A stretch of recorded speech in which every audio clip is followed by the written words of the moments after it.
Hello, and thanks for joining me today. My name is Jeff, and you're listening to episode 17 of the Comic Book of the Day podcast. Hello, and welcome back to another episode of the Comic Book of the Day podcast. My name is Jeff, and today's Comic Book of the Day is BatmanGrendel, Devil's Riddle, number 1. This is from early 1993, January 1993. And it's a joint publication of DC Comics and Comico. Comico is the company where Matt Wagner's Grendel first appeared and was first published. It was published in a small press, black and white, independent book called Comico Primer. He first appeared in Comico Primer number 2. And then there were some other appearances in Comico, and then Comico, I believe, ran into some financial problems. And I believe there was a 3-part Grendel story that never really saw the light of day and never finished up because of the financial problems that Comico ran into. This brings back fond memories. This particular issue, if you go to comicbookoftheday.com, and you check out this issue, you'll notice that I've gotten this thing signed by Matt Wagner, and he even drew a little pair of Grendel eyes on the cover of the book. It's signed in gold marker by Matt. I drove up to Charlotte. I was living at the beach at the time, so I was living in Myrtle Beach, South Carolina, and was collecting comics. In the 90s, I graduated from college in 94, and this might have been sort of at the height of, I was running at what could, for all intents and purposes, be called a comic book co-op. It was a really fun time. We've already sort of talked about the 90s comic book implosion, but this is really at the height of the comic book popularity of the 90s, and I was as deep as I could be into collecting comics during that time.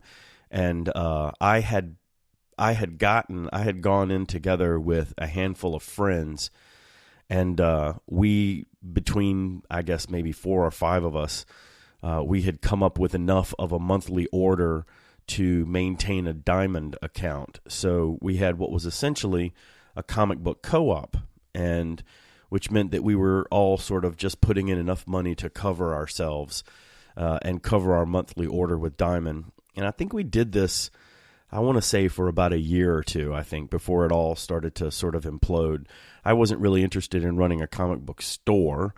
What I was really interested in was sort of being able to afford the comics that I was collecting. So it was an effort to kind of reduce the overhead of spending on a monthly basis for the comic books that I loved and the comic books I loved to read. And at the time, there were so many titles that were coming out, and there were so many retailer incentives, and there were gold covers, and there were, special editions and things like that you could order, that you could essentially make your money back if you were smart enough. Now, this was, oh my gosh, this was the early days of the internet, and really one of the only mechanisms that you had to sell comic books at the time was Usenet news groups.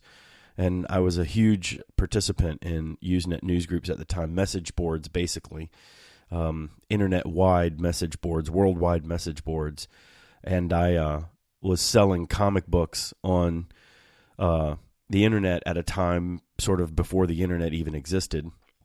And I was doing okay. I mean, I was actually, it wasn't really it wasn't bad. I think probably the only thing at the time was, going to college and struggling with bills and having to work and try to maintain all of this. I think probably just the overhead time-wise of having to go and pack things up and send them. And at the time, you didn't really have eBay feedback or any way to sort of get feedback on how your packages were and how you were doing. So it was a sort of like the Wild West of buying and selling comic books at the time.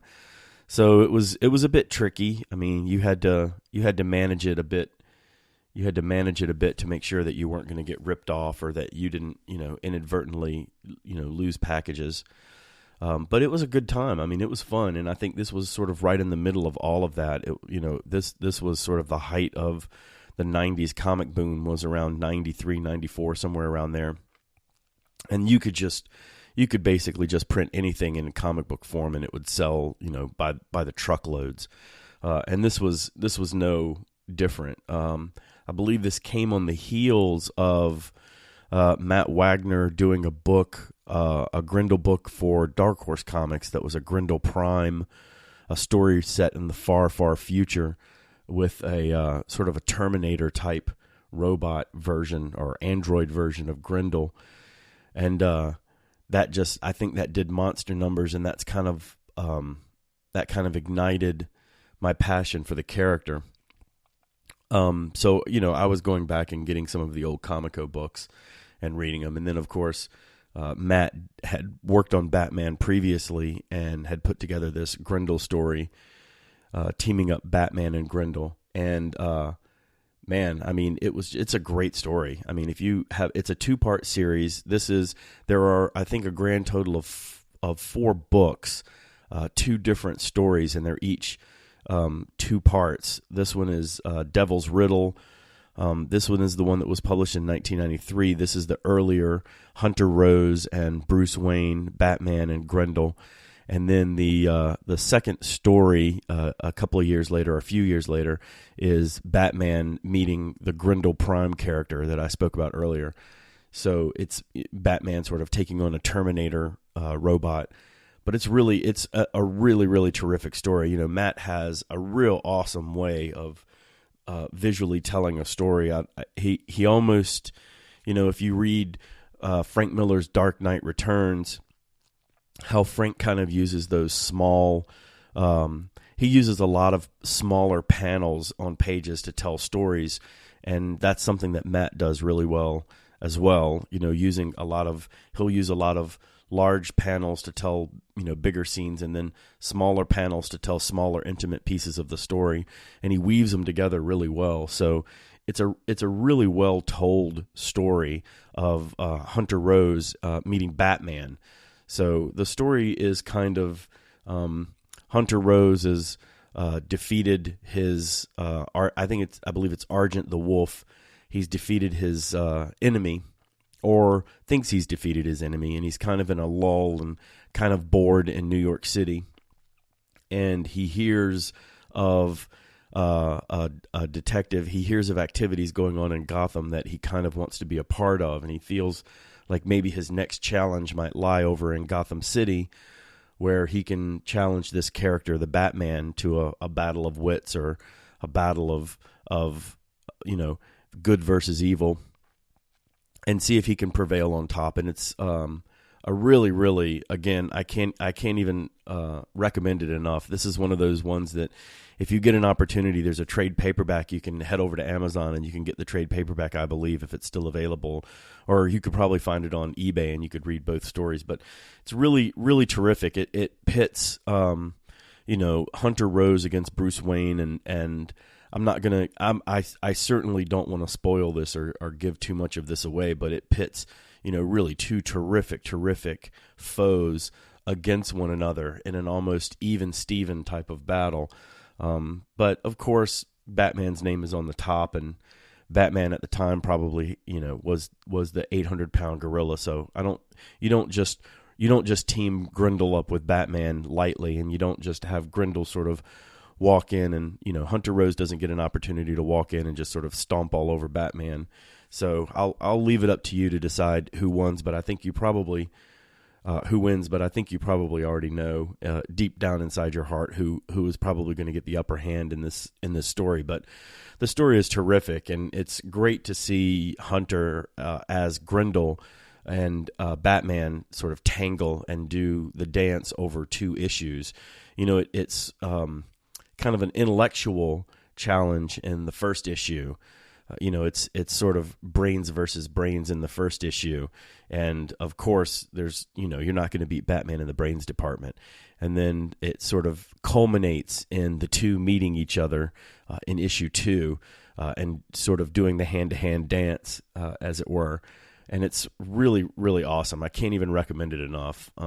If you have an opportunity, like I said, do yourself a favor and go. You can probably find the original issues on eBay, and they're not really that expensive. It's not a really expensive book by any means. In fact, Overstreet has this book listed in near mint for $7.